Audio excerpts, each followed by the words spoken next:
जिल्ह्याच्या दौऱ्यावर होते आणि आपण निदर्शने करण्यासाठी त्या ठिकाणी उपस्थित होता। छाया गणेश पांचाळ या महिलेचा 2025 मध्ये दुर्दैवी मृत्यू झालेला आहे।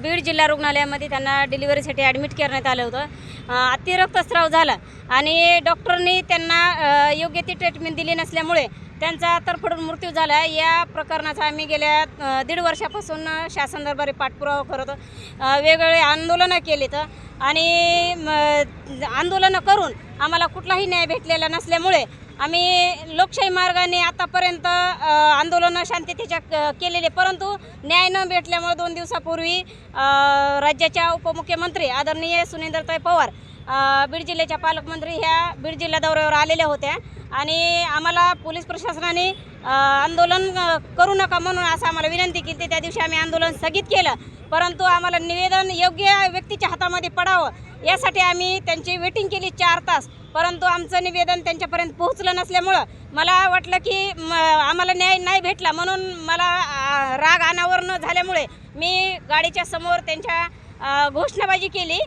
घोषणा एवढ्या दिल्या की छाया पांचाळ आणि मुस्कान शेख या महिलांना न्याय भेटला पाहिजे।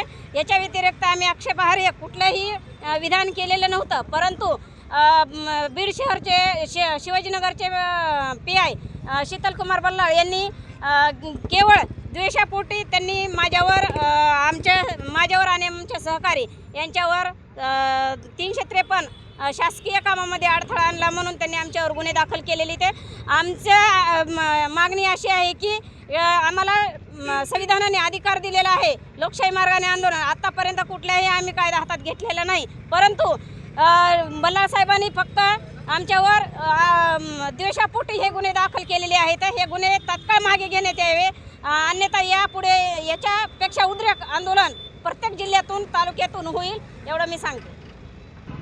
सर, काय सांगाल पोलीस प्रशासनाने यांच्यावरती जे गुन्हे दाखल केले आहेत याच्याबद्दल आपण काय सांगाल? उपमुख्यमंत्री तथा पालकमंत्री बीड सुरेंद्रदाई पवार जिल्हा वार्षिक योजनेच्या बैठकीच्या निमित्तानं बीडमध्ये आल्यानंतर पोलीस प्रशासनानं अगदी छावरीचं स्वरूप निर्माण केलं आहे। सर्वोच्च न्यायालयानं म्हटलं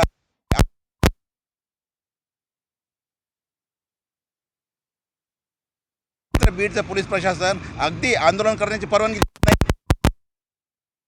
जेव्हा पोलीस प्रशासनानं सांगितलं तुम्ही आंदोलन करू नका, भेट घालून देतो, पालकमंत्र्यांची भेट घालून न दिला जे वर्षभरापासून किशकिंदाताई पांचाळ छाया गणेश पांचाळ यांच्या मृत्यू प्रकरणामध्ये वारंवार आंदोलनं करत आहेत, त्यांनी राग अनावर न झाल्यामुळं त्यांनी त्या ठिकाणी घोषणा दिल्या। लोकशाहीमध्ये घोषणा देणं ही काही फार गंभीर गुन्हा नाही किंवा आक्षेपार्ह घोषणा कुठल्याही दिलेल्या नाहीत। मात्र शीतलकुमार बल्लाळ जे आहेत शिवाजीनगर पोलीस स्टेशनचे, त्यांनी गेल्या वर्षभरापासून झालेल्या मनस्तापाचा अगदी सूड उगवला आणि सहकारी जे आहेत बाळासाहेब मोरे असतील, सीताताई दह्या असतील यांच्यावर गुन्हा दाखल केलेला आहे। आमचं असं म्हणणं आहे की यापुढेही जेव्हा जेव्हा पालकमंत्री या ठिकाणी येणार लोकशाहीचा अधिकार म्हणून आम्ही आंदोलन करणार आणि जर पोलीस प्रशासन या ठिकाणी दडपशाही केली तर आम्ही या संबंधित प्रकरणामध्ये जे पोलीस अधिकारी आहेत त्यांची पोलीस अधीक्षक यांना विनंती आहे की शीतलकुमार बल्लाळ यांची जिल्ह्याबाहेर तातडीने मागणी।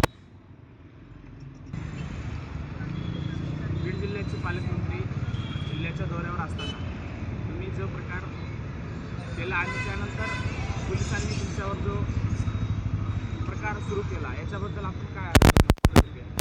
जय शिवराय, जय। वास्तविक पाहता किशकिंदाताई पांचाळ यांनी गेल्या 1.5 वर्षापासून या ठिकाणी छाया पांचाळ यांना आणि मुस्कान शेख यांना न्याय मिळावा म्हणून प्रामाणिक मागणी घेऊन आंदोलन त्यांचं सुरू आहे। सामाजिक कार्यकर्ते डॉक्टर गणेशरावजी ढवळे व इतर सर्व सामाजिक कार्यकर्त्यांच्या माध्यमातून आम्ही लोकशाही मार्गाने लढा उठवत आहोत, परंतु हे एक मोठं षडयंत्र आहे। बल्लाळ साहेबांना वारंवार या गोष्टीचा त्रास होतो आहे आणि त्यांना कुठंतरी हे आंदोलन चिरडून टाकण्याचा त्यांचा प्रयत्न आहे। आणि आत्ता माझी पोलीस अधीक्षक साहेबांना जिल्हाधिकाऱ्यांना या ठिकाणाहून विनंती की आमच्यावर जे जाणीवपूर्वक खोटे गुन्हे दाखल केलेत ते तर मागेच घ्या, परंतु शीतलकुमार बल्लाळ यांना निलंबित करून त्यांना ड्युटीवर ठेवू नका, कारण त्यांनी अगोदर अनेक कार्यकर्त्यावर खोटे नाटे गुन्हे दाखल केलेले आहेत आणि भविष्यातसुद्धा आमच्यावर गंभीर स्वरूपाचे गुन्हे ते दाखल करू शकतात। म्हणून जोपर्यंत न्याय मिळत नाही तोपर्यंत आम्ही किशकिंदाताई पांचाळ यांच्या मागे तर आहोतच, परंतु जी लोकशाही दडपण्याचा बीड जिल्हा प्रशासनाचा जो प्रयत्न चालला आहे तो आम्ही कधी खपवून घेणार नाहीत हे या ठिकाणी मी ठामपणे सांगतो।